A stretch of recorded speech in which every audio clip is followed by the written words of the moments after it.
পাশের বাড়ির ব্যালকনিতে খাঁচায় পোড়া পাখি। সেই পাখিটার খাঁচার দিকে কেবল চেয়ে থাকি। খাঁচার ভিতর ছোট্ট পাখি চুপটি বসে থাকে। সারাটা দিন বাড়ির মানুষ দেখেও না কেউ তাকে। বাসার বুয়া নিয়ম করে দিলেও পানি দানা। পাখির কষ্ট কেউ দেখে না, চোখ থাকিতেও কানা। লাভ কি তাকে খাঁচায় পুরে এমনে ফেলে রাখায়? ওড়ার শক্তি যাচ্ছে কমে বন্দি পাখির পাখায়। সবুজ বনে নীল আকাশে ওড়ার ছিল কথা। স্বাধীন মানুষ কারলো কেন পাখির স্বাধীনতা?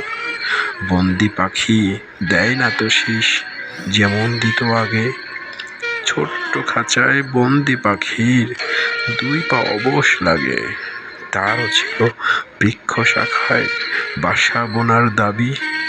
নদীর জলে পালক ছুঁয়ে আরম দেখায় খাবি। কেউ বোঝে না ছোট্ট পাখির কষ্টে হৃদয় ফাটে। সঙ্গীবিহীন বন্দি পাখির একলা জীবন কাটে। বন্দি খাঁচার দুয়ারখানি খুলবে কে হায় কবে? হয়তো পাখি খাঁচার কোণেই মরেই পড়ে রবে।